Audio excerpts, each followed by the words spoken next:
Lucky भाईजान studio presenting the scorpion king. ये कहानी आज से हजारों साल पुरानी है। ये वो वक्त था जब मिस्र के पिरामिड्स भी नहीं बने थे। लोग कबीलों में रहते थे और इस वक्त में पूरब से एक कबीला आया जिसका सरदार था मेमनॉन। उसने एक एक करके सभी कबीलों पर अपना कब्जा कर लिया। उसकी जीत का सबसे बड़ा कारण थी कैसेंड्रा, जो कि एक जादूगरनी है। वो भविष्य देखकर पहले ही मेमनॉन को उसकी जीत या हार के बारे में बता देती।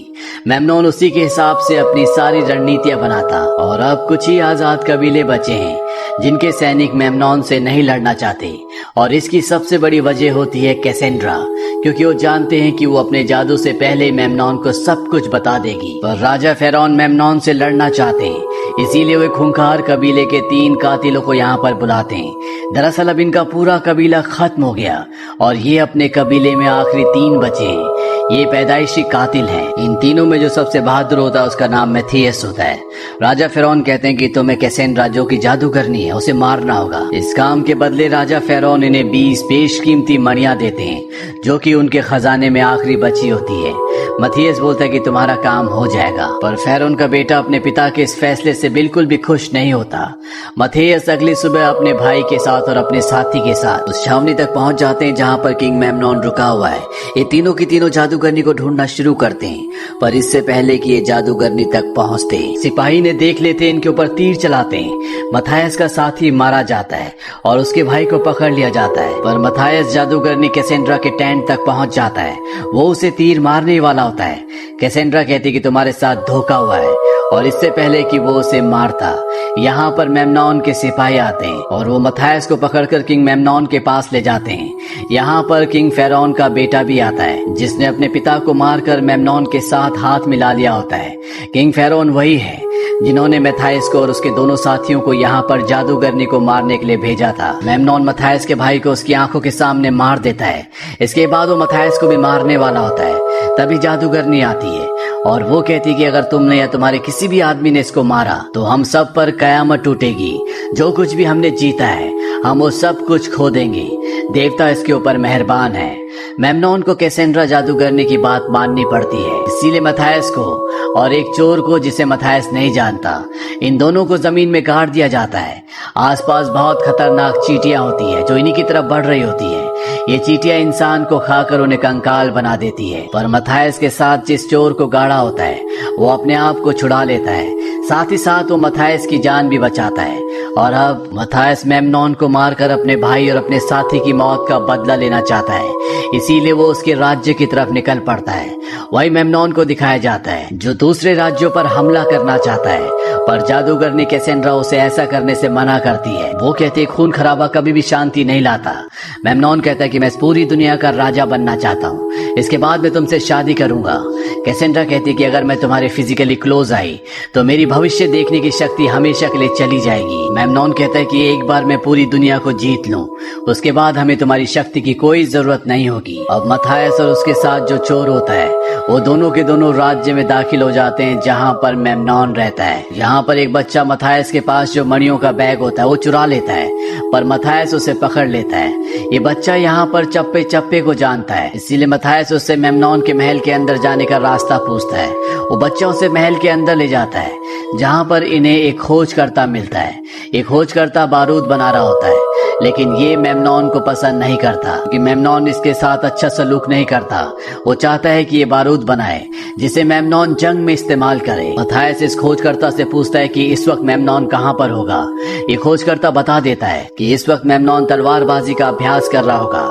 ये बच्चा मैथियस को उस जगह ले जाता है। मैथियस ऊपर मचान पर चढ़ने से पहले बच्चे को एक मणि देता है। वो कहता है ये तुम्हारा इनाम है, और इसके बाद वो ऊपर चढ़कर निशाना लगाता है। पर इससे पहले कि वो मेमनॉन को तीर मारता, यहाँ पर उसी बच्चे को जिसने मैथियस को रास्ता बताया था, जिसे मैथियस ने मणि दी थी, उसे मेमनॉन के सिपाही पकड़ कर ले आते हैं, क्योंकि उसके पास एक बेशकीमती मणि थी जो मैथियस ने उस बच्चे को दी है। मेमनॉन के सिपाही उस बच्चे का हाथ काटना चाहते हैं, इसीलिए मैथियस को ना चाहते हुए भी मेमनॉन को छोड़कर उस हथियार पर तीर चलाना पड़ता है जिससे बच्चे का हाथ काटा जा रहा होता है।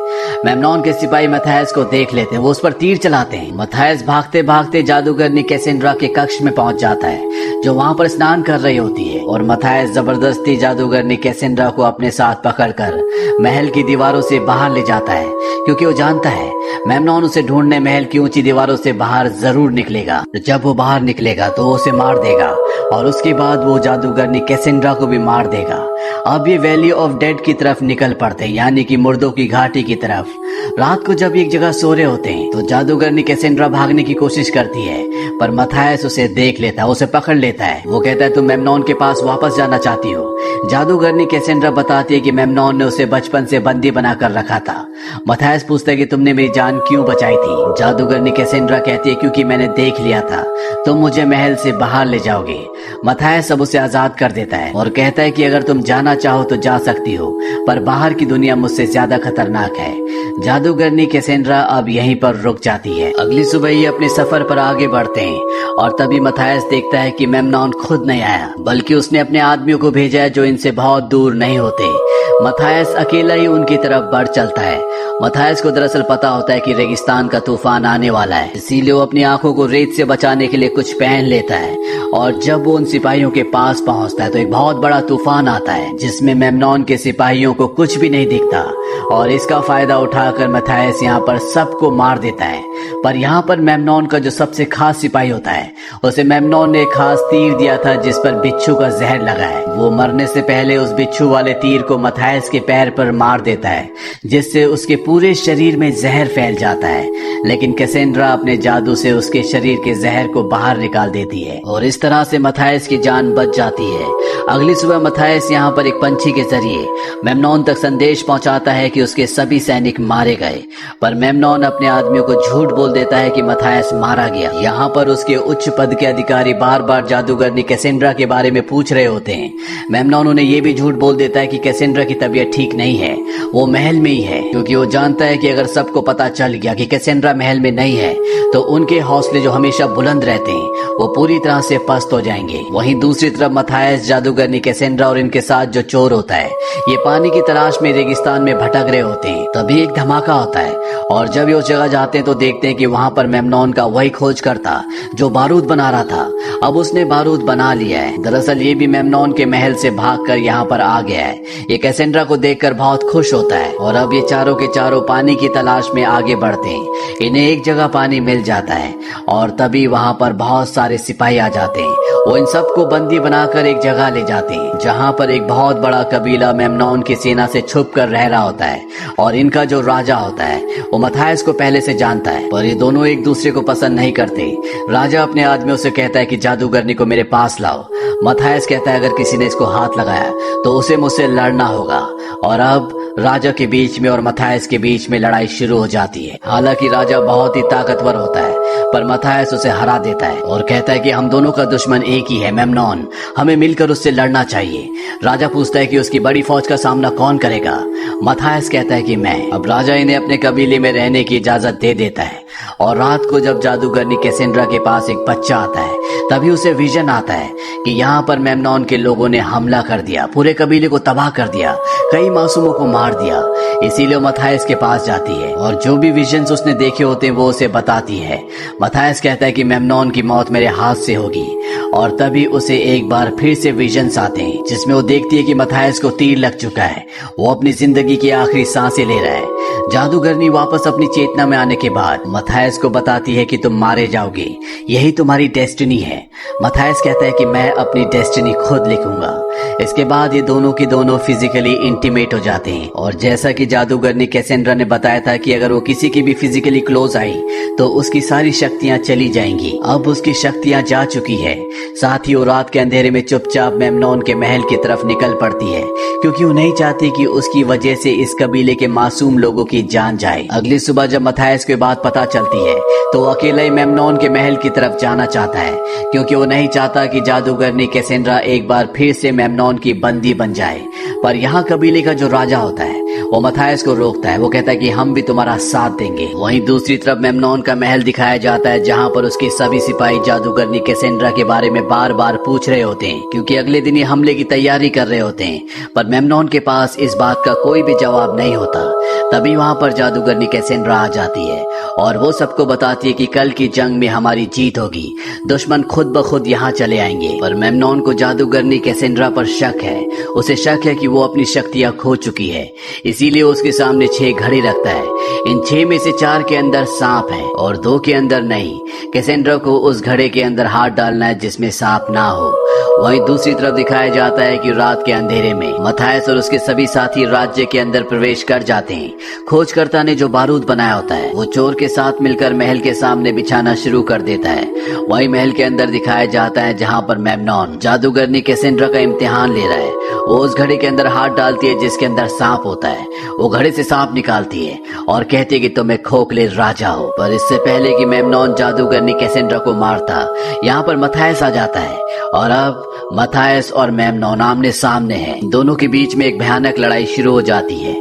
वहीं बाहर दिखाया जाता है जहां पर कबीले का राजा, जिसने अपने पिता को मारकर मेमनॉन का हाथ थाम लिया था, जिसकी वजह से मथायस के भाई की मृत्यु हुई, उसे मार देता है। इसके साथ साथ वो यहाँ पर मेमनॉन के कई और लोगों को भी मारता है। वहीं मथायस जब मेमनॉन से लड़ रहा होता है, मेमनॉन उसकी आंखों में राख डाल देता है। तभी वहां पर एक तीरंदाज आता है जिसे कैसेंड्रा देख लेती है।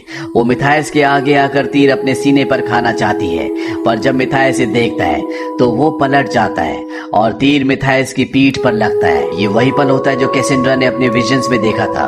एक बार फिर से वो आदमी जिसने मथायस को तीर मारा है तलवार लेकर उसकी तरफ बढ़ता है, पर कैसेंड्रा उसे मार देती है। मथायस जो बहुत बुरी तरह से जख्मी है वहीं पर पड़े हुए एक धनुष को उठाता है और जो तीर उसकी पीठ पर होता है वो उस तीर को निकालता है और मेमनॉन की तरफ निशाना लगाता है। मेमनॉन इस तरह के तीर अपने हाथ से तलवारों से रोक देता है। वो तीर रोकने के लिए तैयार होता है, लेकिन तीर की रफ्तार इतनी तेज होती है कि मेमनॉन अपनी तलवारों से तीर को नहीं रोक पाता और तीर उसके सीने में गड़ जाता है।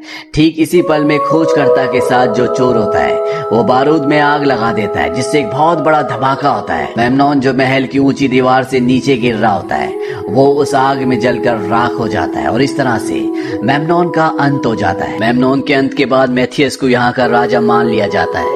अगली सुबह कबीले का जो राजा जिसका नाम ब्लेजर है वो मैथियस को अलविदा कहकर यहाँ से निकल जाता है। कैसेंड्रा मैथियस को बताती है कि हमारे राज्य में अब सुख और शांति होगी। मैथियस कहता है कि मैंने सुना था कि मेरे नजदीक आने के बाद तुम्हारी सारी शक्तियाँ खो चुकी है। कैसेंड्रा कहती है कि सब झूठ था, मेरी शक्तियाँ बरकरार है। मैथियस पूछता है कि हमारे राज्य में सुख शांति कब तक रहेगी। कैसेंड्रा कहती है कुछ भी हमेशा के लिए कायम नहीं रहता, हर राज्य की एक डेस्टिनी होती है। मैथियस कहता है तो मैं फिर अपनी डेस्टिनी खुद लिखूंगा। इसी के साथ ही फिल्म खत्म हो जाती है।